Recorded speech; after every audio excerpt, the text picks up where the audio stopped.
suis revenu en enfer. Pour toi.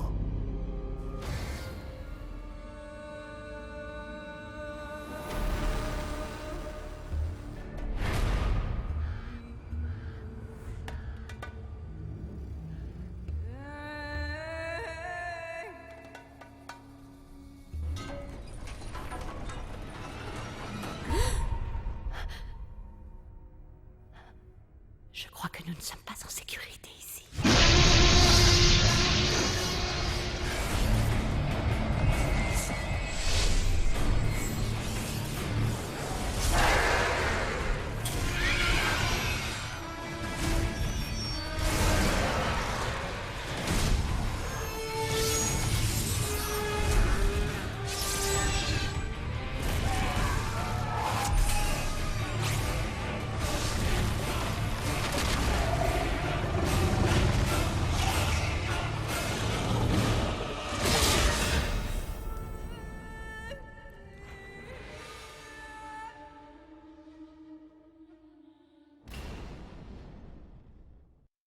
Et bonjour à tous, et bienvenue chez Diablosaur, votre podcast dédié à l'univers de Diablo. Et oui, après toutes ces années, on revient, enfin, je reviens pour l'instant, c'est Tanis. Et on va essayer de remettre un peu en place le podcast pour bien évidemment, vous l'aurez compris, la sortie de Diablo 4. Alors, on va parler un petit peu dans cet épisode justement, on va revenir un petit peu sur cette sortie de Diablo 4. Je vais essayer de vous refaire un petit résumé de tout ce qu'il y a dans Diablo 4, tout ce qui va arriver. Et ça nous permettra d'avoir un petit point de départ pour le podcast, puisqu'on va essayer de redémarrer les épisodes avec cette sortie du jeu. On va essayer de suivre le jeu comme on l'a fait à l'époque pour Diablo 3, essayer de suivre l'actualité. Voilà, de parler, d'échanger autour du jeu et finalement autour de tous les jeux qui tournent autour du monde de Sanctuaire, parce que eh bien on arrive dans une phase où mine de rien Diablo 3 continue avec Reaper of Souls bien sûr, et les saisons, même s'il va y avoir un petit cycle de saisons différent depuis la sortie de Diablo 4. Diablo 2 qui a eu son Diablo 2 Resurrected, donc je pense qu'on en parlera bien sûr de temps en temps en fonction de l'actualité. Diablo Immortal, on va peut-être l'évoquer de temps en temps, mais c'est pas un jeu qu'on suit énormément, il est un petit peu à part dans la franchise, hein, il n'a pas été du tout bien reçu par la communauté, et puis c'est un jeu mobile, donc qui n'est pas vraiment, je dirais, le même type de jeu que nous sur PC et sur console.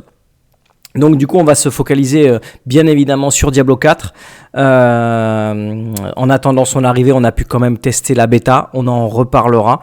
Donc là je vais parler un petit peu du jeu, de ce qu'on va trouver à l'intérieur, de tout ce qui tourne autour de Diablo 4. Et puis je vous donnerai aussi mon ressenti sur les différentes bêtas que j'ai pu faire. Et puis voilà. Allez, on commence. Du coup, Diablo 4 sort le 6 juin 2023. Enfin, depuis l'annonce qu'on a eue sur une BlizzCon, eh bien, le jeu sort enfin. On a une date de sortie le 6 juin 2023. Donc je pense que vous êtes tous au courant maintenant qu'on arrive à peine même pas 2 mois avant la sortie du jeu. Donc c'est une bonne chose. Le jeu arrive enfin. Alors, il arrive sur différentes plateformes, et c'est ça qui est intéressant, c'est que cette fois-ci, contrairement aux autres Diablo, eh bien celui-là va bien sûr sortir sur PC, il va sortir sur la version Xbox série X et série S, et puis bien sûr sur la PS5. Blizzard a dit qu'il sortira aussi sur PS4 et Xbox One, et le tout sera crossplay et cross-platform. On va pouvoir jouer nos persos sur PC. Si vous avez une version console, eh bien, vous pourrez récupérer vos persos. Ils sont automatiquement accessibles depuis votre version console, jouer avec, et puis vice versa, vous récupérez d'un côté comme de l'autre. Donc ça, c'est vraiment une nouveauté par rapport à Diablo 3, qui n'avait pas cette fonctionnalité. Le jeu était sorti sur console et sur PC, mais on ne pouvait pas récupérer ses persos d'une plateforme à l'autre. Donc là, il est complètement en crossplay, cross-platform. Donc c'est vraiment une grande avancée sur Diablo 4. Alors, il va sortir évidemment en différentes versions. On a pu avoir la liste des versions dans lesquelles Diablo 4 allait sortir Sur PC, on a, et comme sur console d'ailleurs, c'est les mêmes versions, on a 3 versions. Diablo 4, donc édition standard, qui est à 69,99. La version vraiment de base, donc on peut voir que le prix a un petit peu monté. Bon, aujourd'hui, c'est un petit peu le prix des AAA augmente et on est plutôt effectivement autour des 70 €. On viendra un petit peu sur le détail, qu'est-ce qu'il y a dans chaque version, mais déjà on va parler des 3 versions. Donc après il y a Diablo 4 Deluxe Edition, donc celle-là est à 89,99 €. Et puis Diablo 4 Edition Ultimate qui est à 99,99 €. Alors cette année, petite nouveauté, pour la sortie de Diablo 4, on n'a pas d'édition collector. On a une sorte de boîte de collection qui est à part et qui ne contient pas le jeu, dans lequel il y a des goodies. Et donc il n'y a pas une version comme on a pu connaître sur les autres jeux, une édition collector dans laquelle il y a le jeu et des goodies à l'intérieur. Et bien là, c'est pas le cas. Donc si vous voulez avoir des goodies, il va falloir acheter en plus de l'une des 3 versions que je viens de citer, bien la version, cette boîte de collection dans laquelle il y a plusieurs goodies. On y reviendra, je pense qu'on en parlera un petit peu plus une prochaine fois dans un podcast. Donc là, voilà les 3 versions dispo, c'est le même prix sur console. Petite nouveauté aussi qui vient dans cette version, c'est que on va avoir la possibilité donc dans Diablo 4 d'avoir une boutique pour acheter exclusivement des cosmétiques. C'est ce qu'a annoncé Blizzard. Donc il n'y aura pas d'éléments pour gagner de la vitesse ou du pouvoir, on va dire, dans le système de boutique. Il y aura aussi un système de Battle Pass, comme on peut connaître sur tout un tas d'autres jeux. C'est souvent venu avec le mobile, cette histoire-là. Là, sur ce Battle Pass, ils ont aussi insisté sur le fait qu'il y avait donc, il y a toujours pareil, il y a 2 lignes dans un Battle Pass, une ligne gratuite et une ligne payante. Dans la ligne gratuite, on va avoir quelques éléments qui vont pouvoir nous booster, nous aider, souvent des éléments de speed. On n'a pas encore le détail tout à fait exact. On ne sait pas comment trop ça va réagir, mais on sait que dans la version gratuite, en tout cas sur laquelle tout le monde aura accès sur ce Battle Pass, eh bien en fonction de la progression que vous serez sur votre Battle Pass, on va avoir débloquer des éléments dans cette progression qui vont nous permettre d'aller un peu plus vite ou de gagner certainement des bonus de speed. On n'a pas encore tout le détail. Et dans la version payante, par contre, ce sera uniquement des éléments cosmétiques, du skin pour nos persos. Donc c'est pas du tout obligatoire. Ce Battle Pass ne va entrer en vigueur qu'à partir de la première saison. Faut savoir que Diablo 4 sort le 6 juin officiellement. Mais la première saison ne sera pas le 6 juin. Elle sera certainement quelques semaines, peut-être quelques mois après la sortie du jeu. On n'a pas encore de date. Et c'est là que démarrera le premier Battle Pass. Avant, il n'y en aura pas. Et le Battle Pass sera systématiquement associé à chaque saison. Chaque saison sera tous les 3 mois. Ils ont essayé de faire un cycle régulier parce qu'ils veulent aussi caler avec Diablo 2 Resurrected et puis Diablo 3. Donc ils veulent que les saisons ne soient pas concurrentes. Et du coup, ce Battle Pass entrera en vigueur qu'à la première saison. Donc même le petit boost d'XP ne va pas vraiment impacter votre gameplay, surtout au début, parce que de toute façon, il ne sera pas disponible tant qu'il n'y aura pas la saison. Et quand il y aura la saison, tout le monde démarrera au même niveau. Donc tout le monde aura le Battle Pass gratuit. Donc ces petits boosts d'XP seront accessibles à tout le monde en même temps, selon la vitesse à laquelle vous progressez votre Battle Pass. Mais en tout cas, tout le monde aura la même chance sur ce Battle Pass.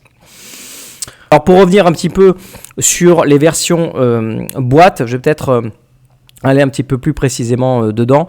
Donc sur l'édition standard, on a le jeu évidemment, le jeu de base. On va avoir des petits cosmétiques comme une monture porte-lumière, objet bonus. On ne sait pas exactement le détail. Alors il y a des petites images qu'on peut voir après sur le net. J'essaierai de vous mettre en incrustation l'élément. On a une armure de monture qui va être dedans. On a des Eldinarius et un familier Murloc, pardon.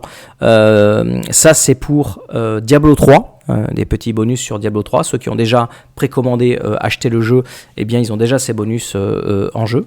Ensuite, on a une petite monture amalgame de rage pour World of Warcraft. Donc, ceux qui jouent à WoW, ils ont cet élément-là.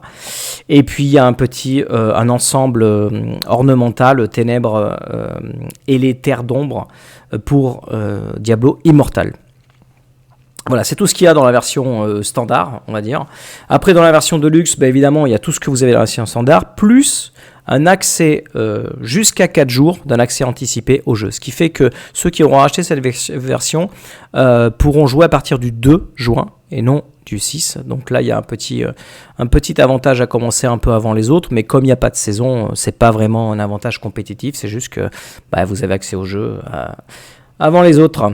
Va y avoir une monture tentation à l'intérieur, une armure de monture carapace infernale en plus, et puis il y aura un accès au pass de combat saisonnier, donc au Battle Pass, dès qu'il sortira pour la première saison. Eh bien, vous aurez déjà... C'est comme si vous avez déjà payé le premier Battle Pass, sachant que le Battle Pass est à 10€ et donc sera à 10€ tous les 3 mois. Okay, donc là, il est inclus dans la version Deluxe Edition. Dans la Ultimate, bien sûr, il y a tout ce qu'il y a dans l'édition Deluxe, à part que le Battle Pass, lui, sera boosté. Vous allez gagner 20 niveaux de Battle Pass dès le début de la saison. Donc, vous allez être avancé un petit peu sur ce Battle Pass dès qu'elle aura démarré. Donc ça, c'est le bonus qu'il y a en plus, et vous aurez un emote des ailes du créateur. Donc c'est un emote à l'intérieur de Diablo 4. Il faut savoir que Diablo 4 va inclure des petits emotes, un petit peu comme on a l'habitude de faire dans World of Warcraft. On pouvait danser, machin, etc. Donc là, il y aura des petits emotes. Et il n'y a que dans cette emote qu'on pourra voir les ailes. Pour l'instant, il n'y a aucune aile cosmétique comme on a dans Diablo 3 sur Diablo 4. Voilà pour les éditions du jeu. Allez, on passe au prochain sujet. Tout le système de jeu, tout le moteur du jeu a changé. Ils ont un tout nouveau moteur de jeu qui graphiquement est beaucoup plus évidemment moderne. Il s'inclut dans l'actualité.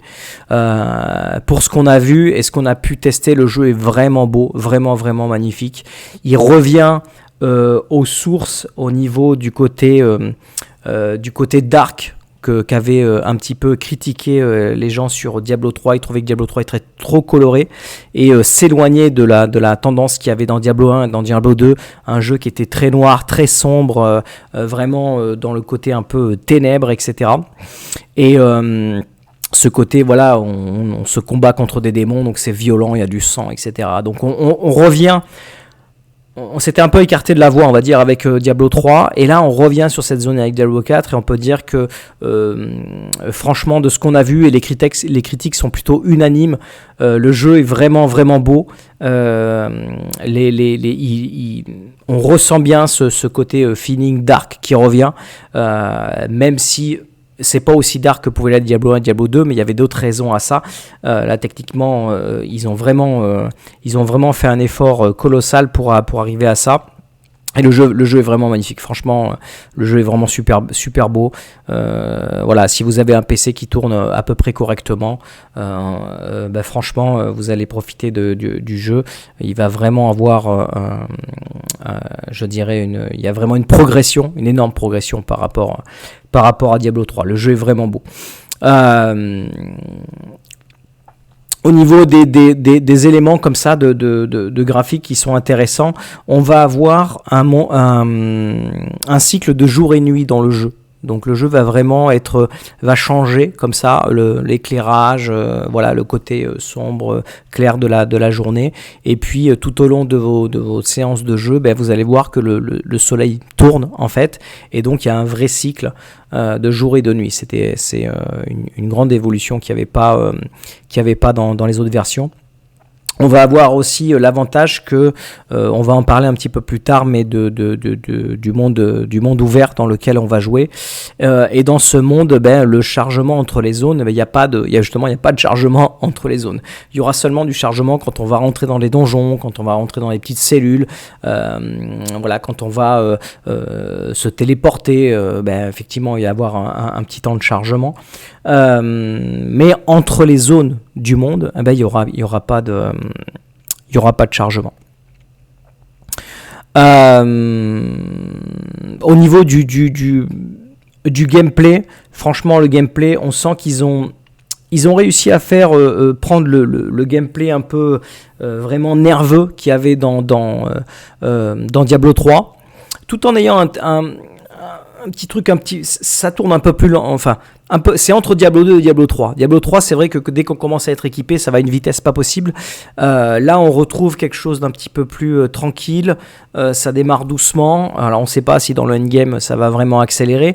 Mais en tout cas, on est entre Diablo 2 et Diablo 3. Donc, franchement, le gameplay est vraiment plutôt bien réglé. Mais il est quand même, on a vraiment cette sensation de combat, cette sensation de puissance qui était vraiment bien représentée dans pratiquement tous les Diablos et qui était vraiment présent dans Diablo 3, et là dans Diablo 4 il est toujours là. Quand on tape un ennemi, on sent qu'on a de la force, on l'éclate, on l'explose, et du coup on le fait traverser l'écran. On a vraiment cette impression de puissance et de force, et puis le gameplay est vraiment comme souvent chez Blizzard, le gameplay est précis. Je veux dire, on lance une action, l'action se lance tout de suite. Le personnage est répond très bien aux actions qu'on lui donne. Le gameplay est vraiment, on s'éclate quoi. Franchement, le gameplay est là quoi.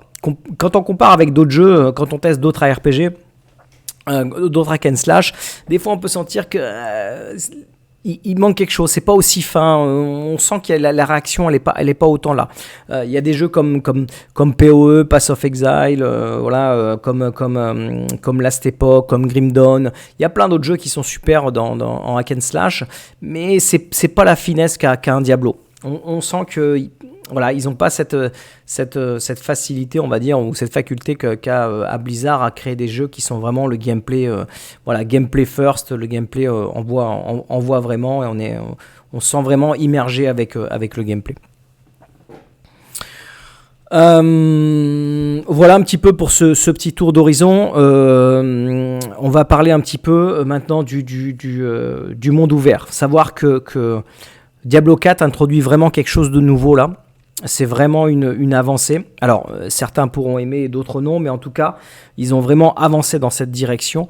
On va vraiment parcourir le monde de Sanctuaire dans sa globalité, au fur et à mesure, je pense, des sorties des nouveaux contenus. Mais là, déjà, on a une zone énorme dans Diablo 4, vraiment énorme, et cette zone on sent qu'elle est on sent qu'on est dans Sanctuaire. On va pas se connecter comme on l'a fait dans tous les Diablos, dans un menu, choisir notre personnage, être là dans une salle d'attente à discuter avant de lancer une partie. Là on crée pas une partie, on rentre un petit peu comme dans un MMO. Dès qu'on se connecte, on est déjà dans le monde, on est connecté dans le monde, on arrive, on se log sur une ville. Et là, dans la ville, il y a des gens qui passent parce qu'il y a cet aspect un petit peu MMO, pas complètement MMO, mais un petit peu MMO, dans le sens où les autres sont en train de jouer, font un peu leur vie. Et du coup, on est dans ce monde ouvert, et puis on peut passer d'une ville à l'autre, etc. Et on sort sans vraiment jamais sortir du jeu, sauf pour changer de personnage. Donc on est vraiment dans un mode complètement ouvert. On va pouvoir se balader à droite, à gauche. On va pas être forcément guidé comme on pouvait l'être dans les autres Diablo, avec des trucs à couloir, etc. Là, le monde, il est complètement ouvert. On va où on veut et on fait comme on veut. Et grâce à ce monde ouvert, on va aussi avoir la campagne qui va être non linéaire. A priori, on va pouvoir commencer l'acte 1. Pour ceux qui ont fait la bêta, on a commencé donc au pic fracturé, qui est donc la zone de base où on démarre l'acte 1. Mais ça n'empêche pas que dès qu'on démarre l'acte 1, si on a envie, on peut se barrer dans une autre zone et continuer et faire l'aventure dans un sens et dans l'autre, etc. Donc on va pouvoir vraiment être libre dans la façon dont on va vivre notre campagne. Donc ce qui fait qu'on ne sera pas tous au même endroit au même moment comme ça l'est dans un MMO, vu que c'est non linéaire. Donc ce monde ouvert va apporter beaucoup de choses, on va y revenir un petit peu après, mais c'est vrai qu'il y a vraiment cette nouveauté-là qui change vraiment par rapport aux autres Diablo. On avait tout le temps l'habitude de se créer une partie, là non, là on fera un groupe, si on veut faire une partie entre guillemets ensemble, on fera juste un groupe, et puis on va se retrouver ensemble à parcourir le monde et aller faire des donjons. Sur ce monde ouvert, il faut savoir que vu qu'il est tellement grand, on a aussi pour la première fois l'introduction de montures. Donc là, on va avoir une monture qu'on pourra apparemment justement avoir avec différents skins qui va nous aider à aller plus vite pour voyager dans ce monde. Alors évidemment, il y a toujours les TP qu'on a l'habitude dans tous les Diablos. Mais en plus de ces TP, on aura une monture dans laquelle on va pouvoir se déplacer au sein du monde pour aller un peu plus vite parce que la carte est vraiment énorme. Dans ce monde ouvert, il va y avoir beaucoup de choses qui vont intervenir. Il va y avoir par exemple ce qu'ils appellent des strongholds, donc des sortes de bastions dans lesquels ça va dès qu'on va arriver dans cette zone-là et qu'on va essayer de finir l'objectif qu'il y a dans cette zone-là, une fois libéré, une fois terminé cette zone, ça va changer, la zone va changer, va devenir une ville, un village, quelque chose qu'on a réussi à débloquer, qu'on a réussi à libérer. Donc ça veut dire que les forces des enfers sont venues et ont corrompu cette zone-là, et nous on arrive, on la libère et hop, elle revient à son état normal, et ça nous donne accès à par exemple à un nouveau donjon, ça nous donne par exemple accès à des TP qu'on n'avait pas dans cette zone-là si on l'a pas libéré. Donc ça va être un élément intéressant dans le monde ouvert. On va avoir tout un système de petits altars de Lilith à trouver dans le monde. C'est des petits trucs un petit peu cachés qui vont nous permettre de faire avancer notre renom. Il y a un système de renom. En fait, chaque zone, on va pouvoir débloquer des objectifs pour faire augmenter notre renom. Et dans ce renom, ça va nous débloquer des points de talent. Ça va nous donner de l'XP. Ça va nous débloquer aussi le système de potions. On en parlera pour le système de potions. Du coup, ce système de renommée là, il va falloir qu'on le débloque zone par zone et qu'on avance sur cette zone. Donc ça fait intégralement partie du système du monde ouvert. Bien sûr, dans ce monde ouvert, il y aura des quêtes, forcément, il y aura l'histoire principale qu'on va débloquer, qu'on va aller au fur et à mesure. Il va y avoir des donjons un petit peu partout répartis. Alors Blizzard a annoncé qu'il y avait un peu plus de 120 donjons dans le jeu, si c'est pas un peu plus même, à la sortie du jeu. Certainement qu'il y en aura plus au fur et à mesure qu'il y aura des mises à jour. Donc il va y avoir beaucoup de choses dans ce monde. Il va y avoir d'autres systèmes, alors système un peu endgame, on en reparlera un petit peu quand je parlerai du endgame, qui vont s'inclure dans ce monde. Il y aura aussi des world boss, comme on peut connaître dans d'autres jeux, qui sont des boss qui vont popper de manière un petit peu récurrente avec un sort de timer qui vous dira tiens, dans une demi-heure il y a un boss qui pop, et on va avoir un indicateur sur la carte pour savoir que le boss pop à cet endroit, et on va pouvoir se rejoindre. Alors, vous pouvez y aller tout seul ou en groupe, sachant que c'est très instancié. Dès que vous rentrez dans la zone, du coup, ça va faire comme si vous étiez dans un groupe de 12, au maximum 12 personnes. Et tout le monde va pouvoir participer pour tuer ce world boss dans lequel il y aura des loots. En plus, il y aura des loots spécifiques qui vont servir au crafting et qu'on pourra obtenir uniquement sur ces world boss. Alors à la sortie du jeu, apparemment, il y aurait 4 world boss qui seraient présents dans le jeu.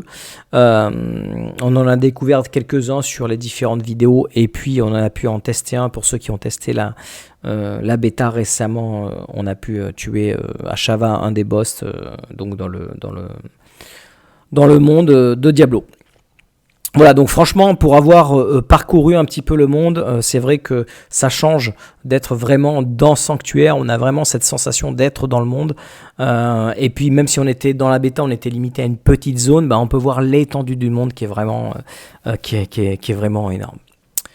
Allez, on va parler un petit peu de l'histoire, parce que depuis le début, je vous parle de certains sujets, mais c'est vrai que Diablo 4 nous fait ressusciter Lilith. Lilith, qui va être le grand méchant, a priori, de ce qu'on sait, de Diablo 4, mais on va voir un petit peu on va avoir quelques surprises, mais en tout cas, c'est Lilith qui est dans cette cinématique d'ouverture du jeu qu'on a pu avoir à la présentation à la BlizzCon, voilà, où Lilith a été réinvoquée au monde de Sanctuaire. Et donc, ça va être le protagoniste principal de cette aventure, de cette campagne dans Diablo 4. Lilith étant la fille de Méphisto, qui donc avec Inarius a créé le monde de Sanctuaire. Pour rappel, Lilith et Inarius sont des protagonistes qui en avaient marre de cette guerre éternelle entre les anges et les démons, et qui ont voulu arrêter ce conflit qu'il y a depuis toujours, et ils ont voulu créer leur propre monde, et se sont alliés. Je ne vais pas rentrer dans tous les détails, mais en gros ce sont les parents de tous les personnages qu'on a pu jouer dans tous les Diablos. Ce sont eux qui nous ont créés. Et du coup, on est des descendants d'anges et de démons mélangés. Et donc Lilith revient comme étant le personnage, le protagoniste principal. On a pu voir dans les deux cinématiques qui nous a été révélées, celle bien sûr de l'invocation de Lilith, et ensuite celle où on voit Inarius qui vient défier Lilith. Apparemment ce serait dans les enfers, mais on n'a pas de détails exacts, avec son armée, et pareil Lilith avec la sienne. Donc on va voir ces deux protagonistes donc se rencontrer certainement dans le jeu, et donc nous on va être au milieu de tout ça, on va voir ce que ça va donner. Donc la campagne dans Diablo 4 a priori devrait comporter 6 actes et un épilogue d'après ce qu'on sait. Le listing qu'on a pu avoir, c'est qu'on a un petit prologue, vagabondage, c'est là où on démarre finalement notre aventure. Et puis après, on a plusieurs actes, donc l'acte 1, l'acte 2, l'acte 3, l'acte 4, l'acte 5 et l'acte 6. Et l'épilogue, donc on verra à quoi tout ça correspond au fur et à mesure qu'on verra. Donc on va pas spoiler l'histoire, mais en tout cas voilà dans lequel on va dire dans quel moment va se dérouler Diablo 4. Il faut savoir que ça se passe, je crois, une 50aine d'années après les événements de Diablo 3. Diablo 3, il faut savoir que quand Malthael est arrivé, il a pratiquement décimé plus de 90% de la population de Sanctuaire, donc le monde est en reconstruction, on va dire, et il reste plus grand-chose. Donc on arrive dans un monde un peu dévasté. Et c'est là que Lilith arrive et que les événements vont commencer pour ce Diablo 4. Alors moi j'ai vraiment hâte de découvrir cette histoire. Je sais que dès que le jeu va sortir, forcément je vais parcourir l'histoire pour essayer de découvrir les tenants et les aboutissants. J'ai toujours bien aimé les histoires dans Diablo, le côté lore, le côté qu'est-ce qui arrive aux personnages et qu'est-ce que nous on vient faire là-dedans. Donc le monde de Sanctuaire est vraiment intéressant. Et là je pense avec le système de monde ouvert, on est vraiment immergé dans le monde et immergé dans cette histoire. Je pense que ça va être une aventure intéressante à parcourir dans Diablo. Donc je vous invite, pour ce que j'ai fait en tout cas, je vous invite à passer, quand vous lancerez le jeu, je vous invite à pas passer les scènes, à pas passer les petites vidéos, parce qu'il y a vraiment des choses très intéressantes pour ce que j'ai pu tester. Et puis au moins pour faire une première fois Diablo, je dirais dans son aventure, une première fois en entier pour vivre l'histoire. Et puis après de toute façon, je pense qu'on va jouer le jeu des milliers d'heures, donc après on refera plus l'histoire comme on l'a fait au début, mais la première fois c'est toujours impactant, toujours intéressant. Donc voilà pour l'histoire. Alors, on va parler des classes. Dans Diablo 4, à la sortie du jeu, on aura 5 classes qui vont sortir. On a le barbare, le sorcier. Alors, c'est hommes et femmes, hein. Il y aura les deux choix, barbare, sorcier, druide, nécromancien et rogue. Alors, le barbare, hein, on le connaît bien, il était présent depuis Diablo 2 jusqu'à Diablo 4, donc c'est notre bon vieux barbare qui revient. Alors, faut savoir que toutes les classes auront une sorte de spécialité bien différente en termes de gameplay pour chacune d'entre elles. Alors pour le barbare, ce sera l'arsenal système. Le barbare, ce sera la seule classe qui pourra porter 2 armes à une main et 2 armes à 2 mains. Il va switcher en fonction des compétences de l'une à l'autre, mais il va pouvoir profiter des bonus de toutes ces armes. On en parlera un petit peu plus précisément, je pense qu'on fera un petit tour des classes un peu plus de manière approfondie dans d'autres épisodes. Mais voilà, donc le barbare revient comme on l'a connu sur les autres classes, hein, le bon bourrin mêlé, voilà, corps à corps. Voilà, qui défouraille bien. On a le sorcier ou la sorcière. Donc là, on retrouve un petit peu retour aux sources de Diablo 2. Du sorcier et de la sorcière qui revient, basé sur les éléments. Pareil, cette classe va aussi avoir une sorte de spécialité qui est basée sur chacun de ses sorts, en fait, va pouvoir devenir un sort de passif qu'on va pouvoir mettre justement en tant que passif sur son personnage. Donc un système vraiment intéressant aussi, donc ce qui fait qu'il va pouvoir accéder à des passifs que les autres n'ont pas accès. On va avoir le druide qui revient depuis Diablo 2, voilà, qui n'était absolument pas présent dans Diablo 3. Donc là, c'est le change-forme, hein, celui qui change voilà, en loup-garou, en ours. On n'a pas trop de détails sur sa spécialisation, on va le voir, on n'a pas pu le voir pendant la bêta, donc on aura un peu plus d'infos un petit peu plus tard. On a le nécro qui revient, évidemment il était dans Diablo 2, il était dans l'extension après dans un DLC après Reaper of Soul sur Diablo 3 et revient dans Diablo 4, donc voilà, le retour pareil aux sources du nécro avec toujours pareil, hein, ça c'est spécialité sur l'explosion de corps qui revient, qui est vraiment impressionnante, on a pu la tester dans la bêta. Voilà, la gestion de son armée, lui pareil va avoir un nouveau système aussi où il va pouvoir le livre des morts, il va pouvoir plutôt se diriger dans se dire est-ce que je suis un nécro qui est plutôt qui joue finalement sans son armée, ou un nécro qui joue avec son armée ou qui joue avec des golems, etc. Donc il va pouvoir aussi se spécialiser dans un truc un peu particulier avec le livre des morts. On y reviendra de manière plus précisément. Et puis ensuite on a le rogue qui était aussi un ancien personnage qui lui revient finalement de Diablo 1 et que voilà, qui lui va être vraiment un personnage un petit peu soit corps à corps soit distance. Il va pouvoir switcher entre le côté tir à l'arc et puis le côté avec les dagues corps à corps, le côté un peu furtif, voilà, le rogue d'excellence quoi. Et ce rogue, lui, il va avoir une spécialisation aussi. Alors, lui, il va pouvoir porter 3 armes. Donc, un arc, on va dire, avec son carquois. Et puis, 2 dagues, deux armes à une main. Pareil, lui, il va avoir aussi une spécialisation sur le côté. Il va avoir des points de combo qui pourra augmenter ses dégâts en montant comme ça avec des petits points de combo qu'on peut connaître dans d'autres jeux. Voilà. Ou sinon, il va avoir un système où il va mettre des marques sur les ennemis qui va permettre de lui monter une sorte de jauge un peu puissante. Et quand la jauge est remplie, il va pouvoir avoir une sorte de burst pendant quelques secondes pour tout défourailler. Voilà, faut savoir que chaque classe, dans Diablo, on pourra monter notre perso jusqu'au level 100. Donc, comme ça l'était finalement presque dans Diablo 2. Diablo 2, c'était level 99. Là, ce sera level 100 dès la sortie du jeu. Les classes, on va pouvoir vraiment les personnaliser comme jamais on a eu dans un Diablo. Vraiment, la personnalisation a été hyper poussée. Alors, elle a été vraiment poussée, mais on est quand même dans un archétype de classe. C'est-à-dire que notre personnage, il va être dans une certaine forme, une certaine silhouette, et il va garder cette silhouette. Ce qu'on va vraiment changer, c'est le côté, l'apparence du visage. On va changer les cheveux, les couleurs, les tatouages, comment dire, les sortes les bijoux qu'on va pouvoir mettre dessus.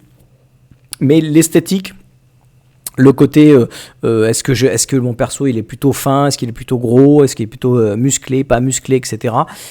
Tout cet aspect-là ne sera pas modifiable. Donc c'est un petit peu en entre-deux, entre des fois des systèmes qui sont hyper customisable où on peut changer vraiment la position des yeux, etc. Donc là, ça n'ira pas aussi loin. Bon, en même temps, sur Hack and Slash, avec la vue 3D isométrique qu'on a au-dessus, bon, le visage du perso, on le voit pas trop. Donc on le voit quand on est dans les gros plans. Mais quand même, ça a son intérêt sur cette édition de Diablo parce que faut savoir que dans toutes les cutscenes, donc toutes les séquences, on va dire, de cinématiques in-game, pas les grosses cinématiques en gros rendu, etc., mais toutes les cinématiques in-game, eh bien, on va avoir la chance de voir notre personnage inclus dans la cinématique. Donc là, on va vraiment être immergé à l'intérieur de l'histoire et on verra notre personnage vraiment en gros, et c'est notre personnage, le protagoniste de l'histoire. Ce ne sera pas un sorcier random si vous jouez sorcier, ce ne sera pas une druide random, ce sera votre perso que vous jouez comme il est équipé, comme il est comme vous l'avez designé lors de la customisation, qui sera présent dans ces scènes. Donc c'est vraiment intéressant. Pour l'avoir testé, franchement, c'est bien. Il y a suffisamment d'options. On peut quand même personnaliser son personnage. Moi perso, je trouve que ça suffit. Peut-être qu'ils en rajouteront au fur et à mesure, mais en tout cas, pour un hack and slash, ça, c'est vraiment une belle progression, surtout par rapport à Diablo 2, Diablo 3, dans lequel il y en avait pas. Au niveau des classes, faut savoir que bien sûr tous les sorts, il va y avoir un système de talent qui revient, l'arbre de talent qu'on avait dans Diablo 2 originellement, et qui revient sous une forme un petit peu différente, on va dire, mais ça reste un arbre. Eh bien, on va mettre des points tout simplement dans les sortes de... Il va y avoir plusieurs groupes en fait de compétences avec un cheminement, et par exemple pour atteindre le deuxième groupe de compétences, il faut avoir mis un certain nombre de points minimum dans le premier groupe. Alors le premier groupe, c'est souvent les compétences de base, celles qui vont ne pas vous consommer d'énergie et qui au contraire vont vous en générer généralement, mais qui font pas beaucoup de dégâts. Mais on va devoir prendre au moins une compétence là-dedans pour débloquer et ensuite arriver à la deuxième. Et la deuxième, vous aurez le choix entre d'autres compétences, cette fois-ci plus offensives, qui vont vraiment faire des dégâts, mais qui vont consommer de la ressource. Ensuite, après, on va arriver sur un autre groupe de compétences dans lequel là, il y aura vraiment une variété entre des compétences, soit de défense, de mobilité, ou certaines basées sur les dégâts, qui vont commencer un peu à affiner le gameplay. Ensuite, il y aura un autre groupe, une fois qu'on aura accumulé suffisamment de points, il y aura un autre groupe dans lequel, cette fois-ci, il y aura une compétence ultime qu'on pourra récupérer, donc un truc vraiment balèze, vraiment fort. Et puis à la fin, encore une zone de compétences dans laquelle là, ce sera plutôt des passifs qu'on pourra choisir. Alors, il faut savoir que la compétence ultime et la compétence passive, on pourra en choisir qu'une. Parmi les 3, 4 ou 5 qu'il y aura de choix, eh bien on pourra en choisir qu'une et se spécialiser dedans. Il faut savoir qu'on va pouvoir attribuer des points à l'intérieur de ces compétences. Par exemple, la compétence, on va y mettre 1 point, 2 points, 3 points, 4 points, 5 points. Et chacune de ces compétences, il y a un petit arbre qui part, une petite branche qui part de cette compétence, dans lequel il y a d'autres choix. Et ce choix, on va pouvoir en prendre l'une sur l'autre. On ne pourra pas prendre les deux. Il va falloir faire un choix. Donc dans cette compétence, on va un petit peu la booster ou la spécialiser. Mais il va falloir faire un choix pour chacune d'entre elles qu'on prendra. Il faut savoir que dans l'arbre aussi, sur chaque groupe, va y avoir des passifs qu'on va pouvoir activer. Donc il y aura des compétences actives et des compétences passives. Toutes les classes auront accès qu'à un certain nombre de slots en bas de compétences. Donc on sera limité par le nombre de compétences qu'on pourra mettre. Voilà, je dirais au niveau, pour faire une petite vue un petit peu globale au niveau des classes. Alors pour avoir testé pendant la bêta, moi, pendant la bêta, j'ai joué... j'ai testé toutes les classes. J'ai fait barbare, sorcier, rogue, nécro et druide.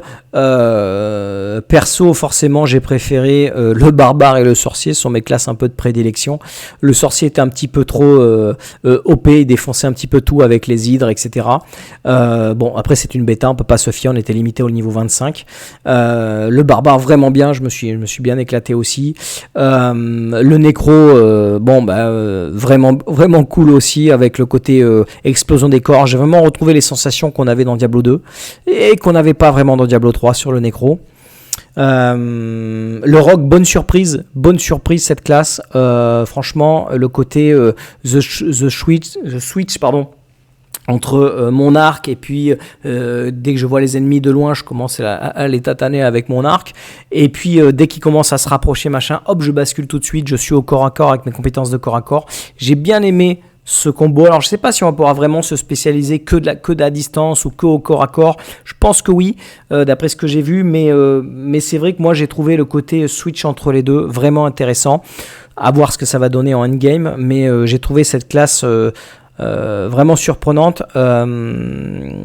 C'est vrai que quand on a l'habitude du Demon Hunter sur Diablo 3, ben ça change. C'est quand même pas tout à fait le même gameplay du tout, même si ça pourrait être une classe qui se rapproche.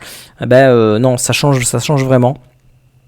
Le sorcier et le barbare, forcément sont assez proches de ce qu'on avait dans un mix entre Diablo 2 et Diablo 3. Le druide, c'est la classe que j'ai le moins aimé sur ce test. Je trouve qu'elle fit bien, elle va bien avec le côté vraiment druide. On a vraiment cette immersion de druide. Mais comme il était il n'était pas très puissant dans cette bêta. Il fallait vraiment monter donc au niveau 25, puis il fallait farmer, il fallait trouver des bons items pour essayer de vraiment rendre le druide aussi efficace que les autres. Voilà, le sorcier et le nécro étaient vraiment au-dessus en termes de puissance, en tout cas jusqu'au niveau 25. Et après le barbare et le rogue, je trouve que ça se tenait un peu, peut-être le rogue un petit peu au-dessus en jouant. Mais franchement, moi j'ai apprécié toutes les classes, même si voilà, on aura tous nos préférés, hein, donc ça c'est sûr. Mais en tout cas, chaque classe était vraiment intéressante et je pense que ça va être intéressant justement de les tester, de les monter au niveau 100 chacune d'entre elles pour essayer de se faire une idée. Mais déjà sur les premiers niveaux, on a déjà ce ressenti, hein, donc vraiment bien quoi, vraiment bien. Voilà pour les classes. Allez, on passe au sujet suivant. Alors, on va parler un petit peu du endgame. Du coup, il y a beaucoup de choses à parler sur cette partie-là du jeu parce que c'est un peu mixé avec le concept de monde ouvert. Parce que déjà dans le monde ouvert, j'en ai parlé un petit peu avant, on va avoir un système de renom. Donc ce système de renom, c'est vraiment dans chaque zone, il va y avoir des objectifs à faire. Chaque zone, par là j'entends vraiment chaque partie de la carte, ça va être divisé en différentes parties sur le monde, et dans chaque zone il va y avoir des objectifs. Donc il y avait les altars que je vous ai parlé un petit peu avant, donc ces petites statues de l'élite qu'il va falloir trouver, va y avoir des quêtes à faire, etc., des objectifs à faire. Et quand on aura atteint ces objectifs, on va gagner des bonus. Et il y aura des bonus qui seront donc comme des bonus de stats, des points des points donc pour son arbre de talent, des bonus pour le point parangon, des bonus d'XP. Et beaucoup de ces points qu'on va gagner dans le système de renom, ils vont être permanents au compte. Donc tout ce qu'on va gagner sera lié à notre compte. À chaque fois qu'on va faire un perso, eh bien, on va récupérer ces points. Alors attention, c'est séparé entre la partie softcore et la partie hardcore. Si vous montez un personnage softcore et le renom sur le personnage softcore, tous les autres personnages softcore vont en bénéficier. Et pareil, il faut donc le refaire si vous voulez jouer en hardcore, du coup, et tous les personnages de hardcore vont bénéficier de ça. C'était la même chose un peu sur les anciens jeux.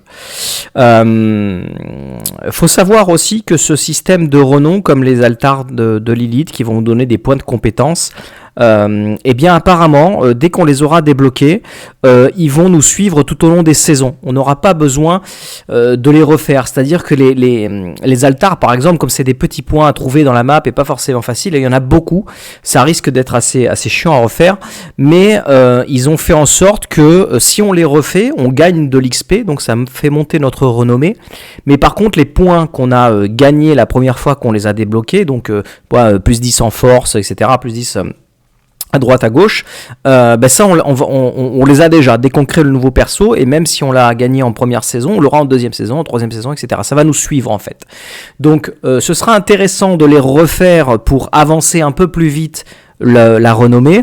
Mais si on veut pas refaire ces altars, par exemple, on pourra juste faire les quêtes et les éléments au sein de la zone pour progresser dans la zone sans forcément refaire entièrement tous ces altars. Voilà, donc dans le système de endgame, pendant qu'on fait tout ça, pendant qu'on joue dans le monde de Diablo et dans les différentes zones, donc on fait progresser notre système de renom. Et pendant qu'on se balade dans le monde, il y a plusieurs systèmes de endgame qui font vraiment partie de ce monde ouvert. J'en ai un petit peu parlé avec les Stronghold, donc où on va donc arriver dans ces zones. Et il va falloir va y avoir des objectifs. Les zones sont remplies de mobs et on va effectuer ces petits objectifs. Pour les avoir fait dans la bêta, c'est vraiment intéressant à faire. Et du coup, une fois qu'on a réussi l'objectif, eh bien la zone se transforme. Ensuite, il y a aussi la partie ce qu'ils appellent les Helltide, où là va y avoir c'est une zone qui va être entièrement aussi dominée par le côté des enfers, les démons, etc. Et dès qu'on va entrer dans cette zone, tout va passer en rouge. On va vraiment sentir qu'on rentre dans une zone, dans ce type de zone-là. Et là, par contre, il va falloir une fois rentré dans cette zone, eh bien, on va tuer des mobs, etc. Et là, on va obtenir une sorte de nouvelle monnaie, des sortes de shards aussi, par rapport au Helltide, qu'on va accumuler. Et tout au long de cette zone-là, il va y avoir de manière disséminée, des coffres. Et chaque coffre a un type d'objet particulier. Donc si vous voulez chasser un objet, par exemple vous voulez absolument trouver un shako qui est un objet unique, un casque unique qui était déjà dans Diablo 2, qui revient dans Diablo 4, eh bien vous dites tiens, je vais essayer de trouver un coffre qui donne des casques. Et ce coffre, il va y avoir un prix à payer en shards qu'on a trouvé. Donc il y a des coffres plus ou moins chers et du coup on va avoir aussi on est limité dans cette zone en termes de temps. Il y a peut-être une demi-heure pour faire la zone, etc. Vous avez un certain temps, tout dépend à quel moment vous y arrivez. La zone reste là un moment puis après elle disparaît. Du coup, dans ce laps de temps, vous devez essayer de récupérer tout un maximum de shards pour aller ouvrir le coffre. Si par exemple le coffre il en faut 100, vous tuez suffisamment un nombre de mobs pour récupérer les 100 shards pour pouvoir ouvrir le coffre que vous souhaitez ouvrir.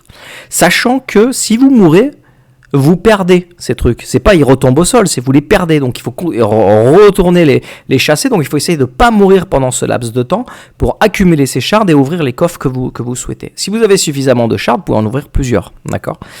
Donc il y a cet élément-là qui fait aussi partie du monde ouvert. Apparemment, d'après ce qu'on sait, les zones vont ouvrir à plusieurs endroits et ça va tourner. Ce ne sera pas toujours au même endroit sur le monde. Bien sûr, on en a parlé un petit peu au début, il y a des world boss qui vont popper, donc ces gros boss dans lesquels il faut généralement une dizaine de personnes, donc on va jusqu'à 12 pour essayer de le tuer. Ces boss vont spawner aussi de manière un peu régulière, mais tout au long de la journée, on va dire, qui font partie finalement du système un peu moitié monde ouvert, moitié système endgame. Il va y avoir bien sûr les donjons. Donc les donjons qu'on a déjà connus dans la progression, mais là cette fois-ci on va avoir des nightmare donjons, donc on va débloquer dès la 3e niveau de difficulté du jeu, et ces nightmare donjons ça ressemble un peu au système de map pour ceux qui connaissent dans PoE, c'est-à-dire qu'on va looter ce qu'on appelle des sigils. Quand on va faire les donjons, on va looter des sortes de sigils, et ces sortes de sigils donc vont avoir des affixes dessus qui vont modifier le donjon. Okay. Et ces affixes vont aussi ces sigils vont aussi avoir des niveaux.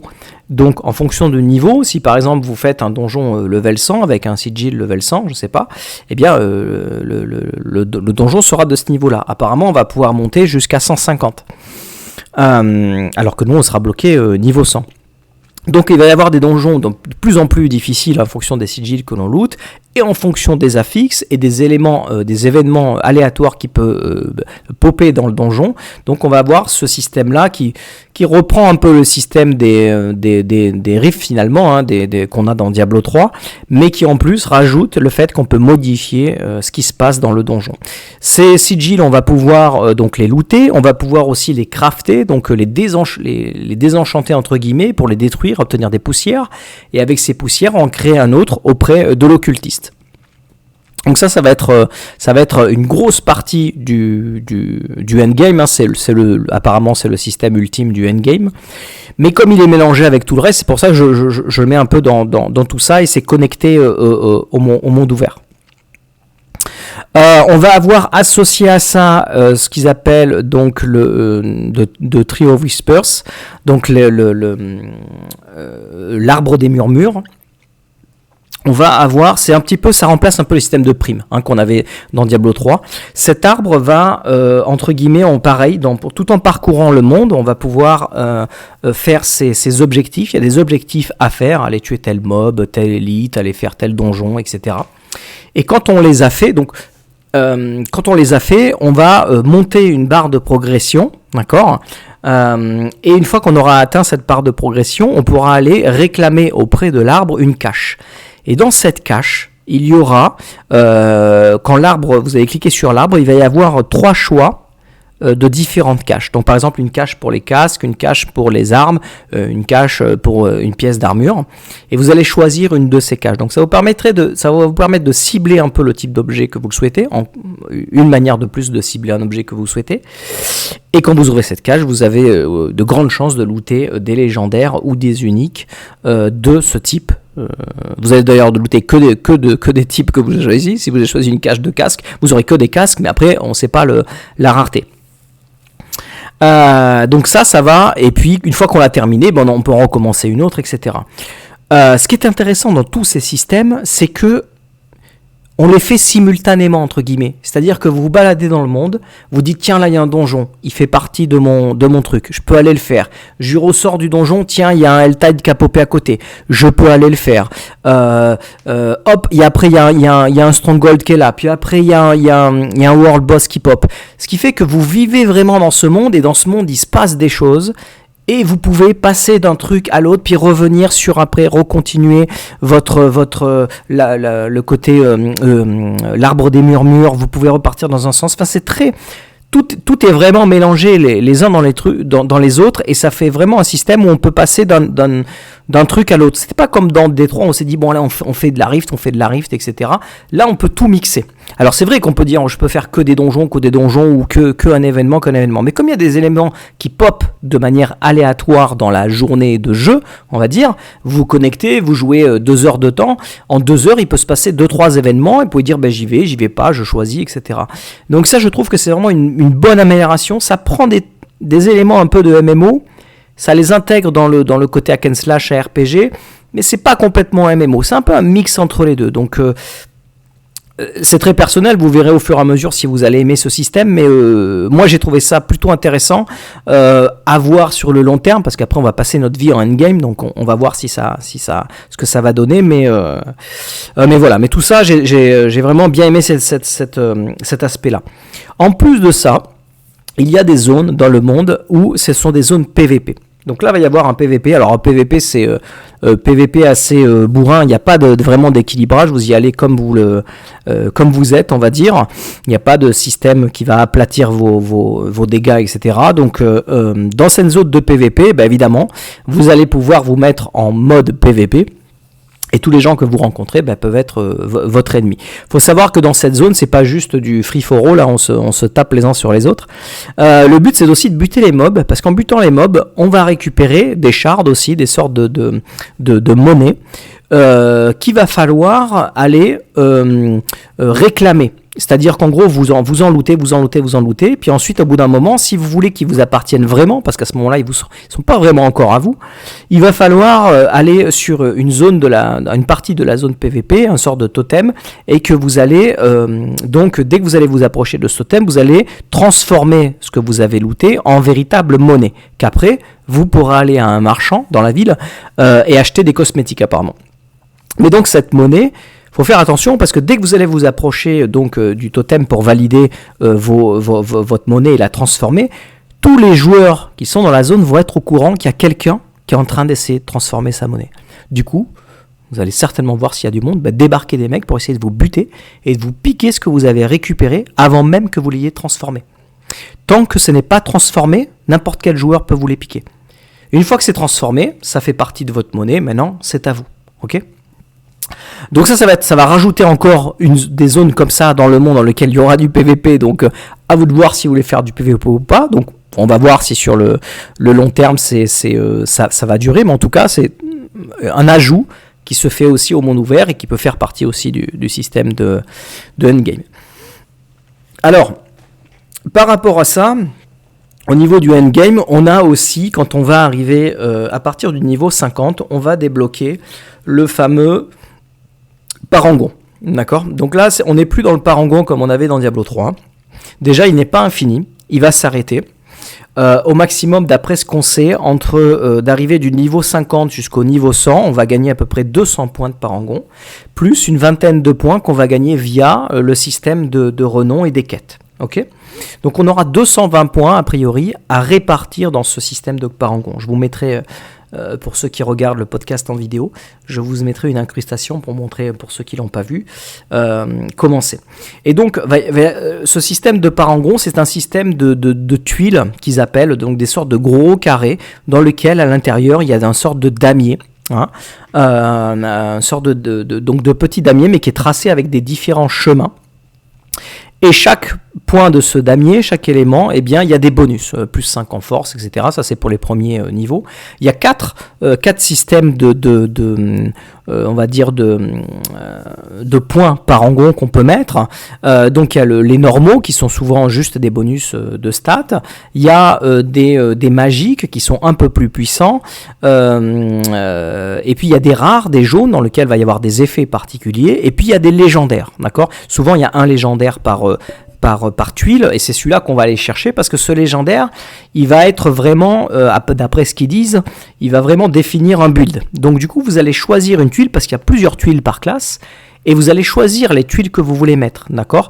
Donc vous allez arriver sur une tuile, vous allez commencer à démarrer sur un des segments de chaque tuile et en démarrant, vous allez avancer comme ça, bonhomme de chemin, et vous allez choisir votre chemin pour choisir les stats et prendre au fur et à mesure les différents points qui vous intéressent et certainement aller chercher ce pouvoir légendaire. Et à chaque tuile, on pourra attacher d'autres tuiles. Donc soit, comme c'est un carré, soit en haut, soit à droite, soit en dessous, soit à gauche, vous allez attacher une autre tuile, basculer dans cette autre tuile, qu'on pourra aussi tourner véritablement. Et dans cette tuile, vous allez aller chercher d'autres pouvoirs, comme ça, et il y a des tuiles qui vont s'enchaîner. Évidemment, on est dans une limite de 220 points, donc je suis pas sûr qu'on puisse enchaîner 3-4 tuiles d'affilée, mais au moins 2.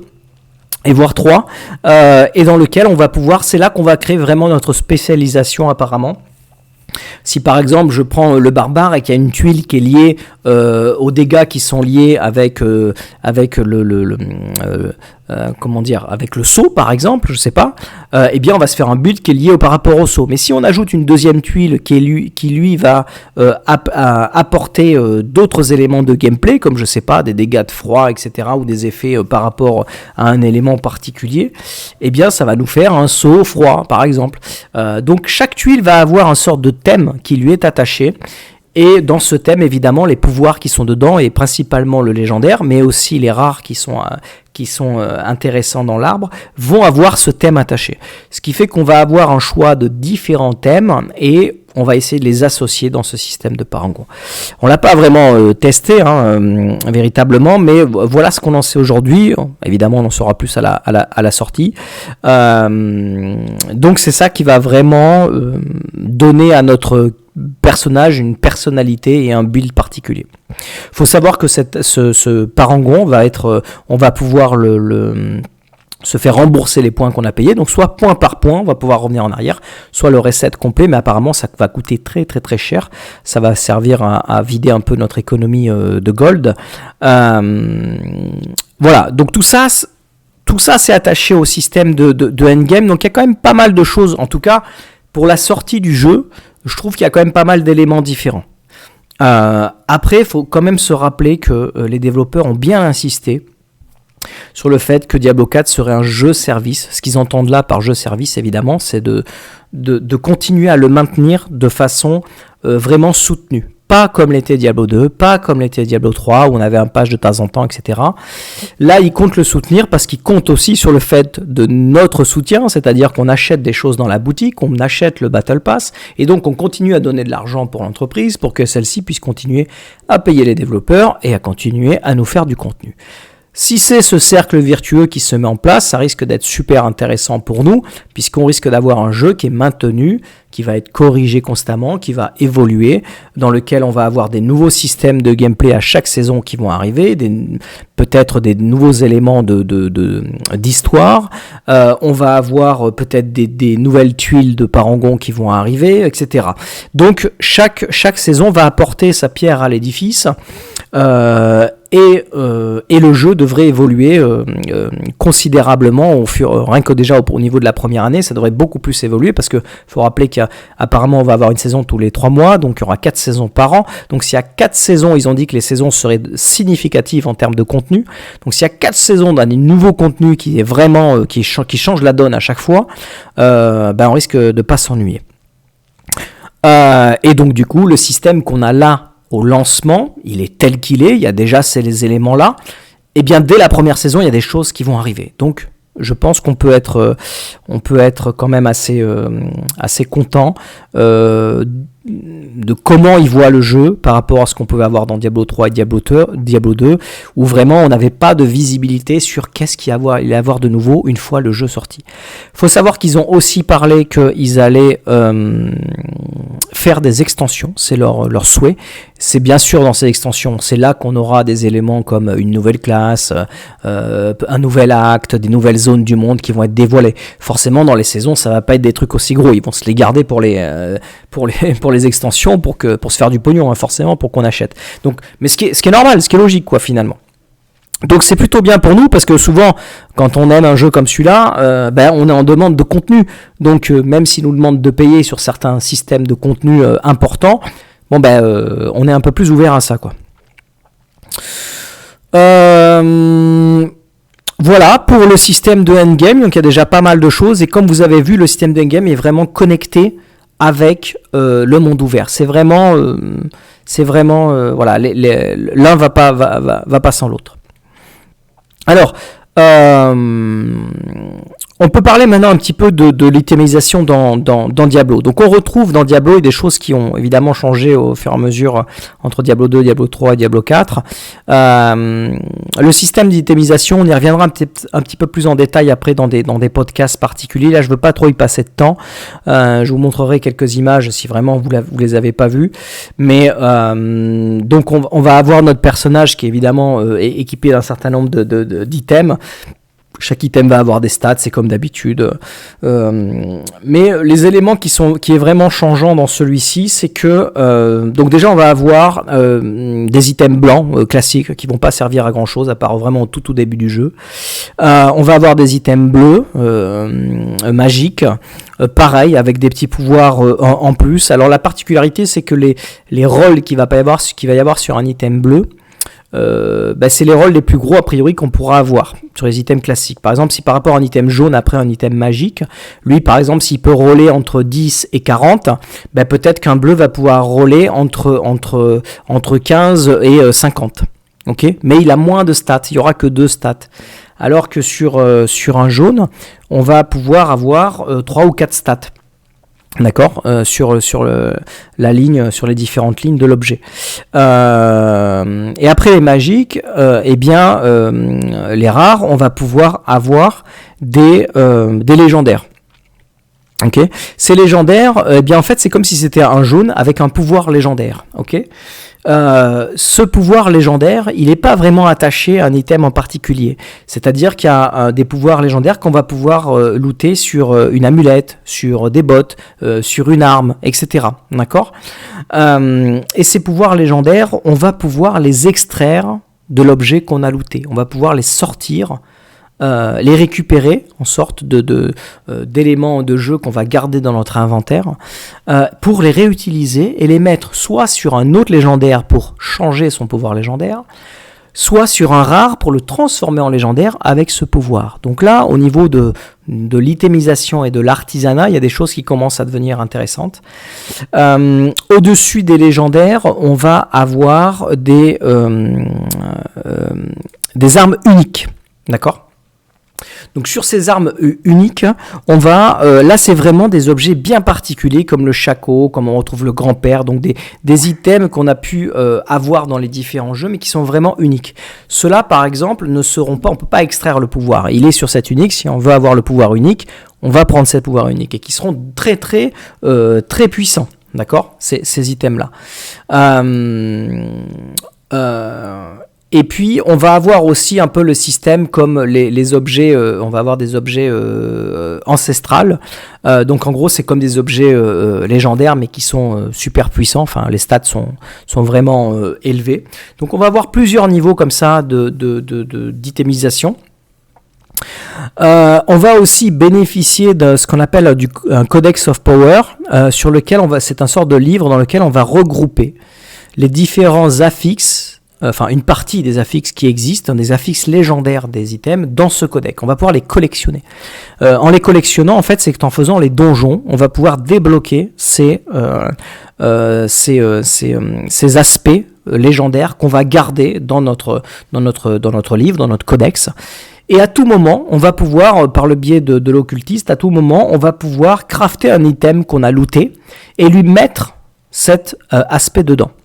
Alors, quelle est la différence entre le fait de mettre un aspect et le fait de récupérer, de détruire un objet légendaire pour récupérer son aspect et le mettre dans notre inventaire? Eh bien, la différence, c'est que les éléments, les aspects qui sont dans le Codex of Power, ils sont au minimum de leur puissance. Si je prends par exemple, vous avez un item qui va vous apporter, je sais pas moi, une valeur entre 10 et 40, eh bien, sur le Codex of Power, vous l'aurez toujours à 10. Dès que vous allez mettre cet effet sur un item jaune, eh bien, l'effet que vous avez, il sera au minimum. Il va permettre de faire fonctionner peut-être votre build, mais il sera au minimum. Tandis que si vous lootez un légendaire avec ce pouvoir, lui, il peut être jusqu'au maximum. Il peut être de 10 jusqu'à 40.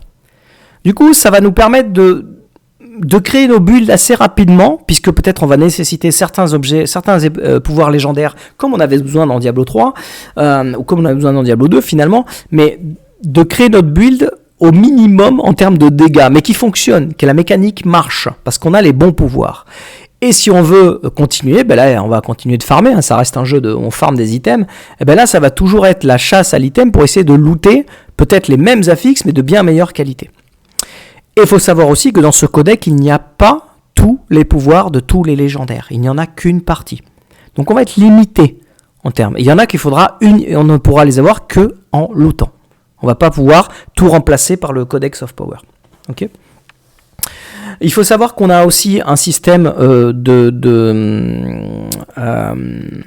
d'alchimie, entre guillemets. On a un alchimiste qui va nous permettre d'augmenter nos potions, parce que dans Diablo 4, les potions, entre guillemets, vous avez une potion, et cette potion va vous donner un certain nombre de points de vie. En évoluant dans le système de renom, et bien sûr en montant de niveau, on va débloquer des potions de plus en plus puissantes. En fait, c'est la même potion, mais qui vous rend beaucoup plus de vie. Ok. Donc ça, il va falloir le débloquer, mais ça va être débloquable que si, dans le système du monde ouvert, vous avez pensé à looter et à ramasser finalement des plantes qui sont disséminées, ou du minerai disséminé dans le monde. Donc on va faire un système où on va récolter, on va faire de la récolte de matériaux qui seront spécifiques à l'artisanat. Donc là, en l'occurrence, pour l'alchimie, ces matériaux vont nous servir aussi pour le crafting, évidemment, pour crafter, reroll des stats, etc. Mais là, pour l'alchimie, ça va principalement servir donc pour cet élément-là. On va monter donc nos potions. Ok. Associé à ça, avec ce système d'alchimie, on va avoir des élixirs, donc des sortes de buffs temporaires, donc un peu particuliers. Donc on va monter ces élixirs pour avoir des buffs temporaires. Tout ça pour dire que vous allez avoir autour de ça un système de trade. On va pouvoir faire de l'échange entre joueurs, mais il est limité. On va pouvoir échanger tous les objets jusqu'au niveau légendaire. Tout ce qui est légendaire apparemment, et a priori d'après ce qu'on a vu dans la bêta, ce sera à confirmer, certains légendaires étaient échangeables entre objets, entre personnages, pardon. Donc chaque joueur va pouvoir faire du trade. On va pouvoir faire du trade sur du jaune par exemple. Et le jaune c'est intéressant parce qu'on peut looter un jaune avec des stats parfaites et se dire si je peux récupérer celui-là et lui mettre mon aspect dessus que j'ai looté à côté ou mon Codex of Power dessus, eh bien je vais pouvoir avoir un super item légendaire que je n'aurais pas autrement. Donc le trade va quand même avoir une nécessité dans le jeu et je pense que jusqu'à un certain niveau évidemment, on va voir ce que ça va donner à la sortie, mais c'est implémenté. Bien sûr, on a toujours l'armurier, hein, on vient réparer, etc. Voilà, le vendeur de base, on va dire, d'objets qu'on a dans le jeu. Quoi d'autre au niveau de l'artisanat? Je pense que c'est à peu près tout. Bien sûr, on va avoir forcément, comme ils nous vendent du cosmétique, on va avoir tout un système de transmogrification. Donc, pour changer son apparence, on va pouvoir enregistrer ses apparences.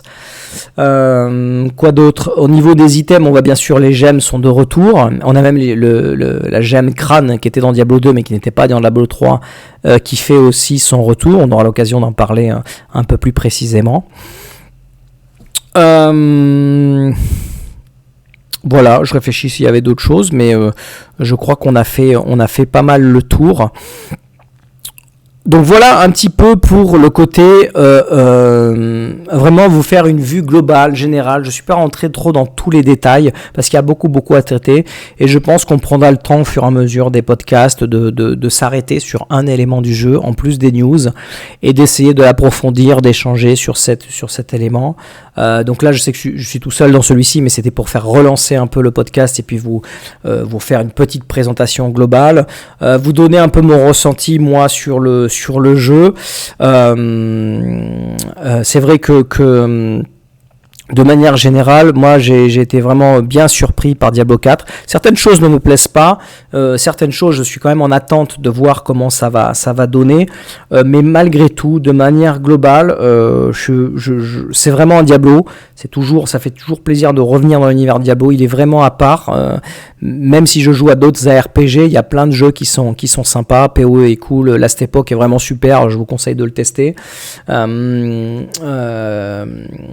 a pu tester Lost Ark, même que c'est plus un MMO qu'un RPG, mais quand même il a des éléments RPG dedans. Il y a plein d'autres choses sur le système, mais je trouve que Diablo est le seul qui nous embarque dans un univers vraiment particulier, et puis dans lequel pour certains d'entre nous on a grandi avec. Donc là on retrouve un Diablo.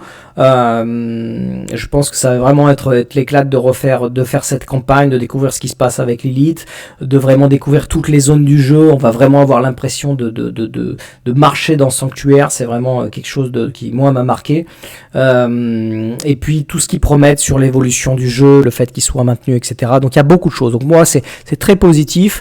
La bêta, je me suis vraiment amusé. Donc je sais que le jeu est bien, la base du jeu est là. Il y a certainement des choses à améliorer, ça c'est certain, sur l'optimisation, sur l'interface, sur le système des donjons, sur d'autres systèmes de endgame. Il y a plein de choses à faire, mais on est au début, on va laisser la chance au jeu. Voilà, moi je suis plutôt content de ce que j'ai testé jusqu'à présent. Donc vraiment, voilà, vraiment confiant pour la suite. J'espère que le lancement va bien se passer.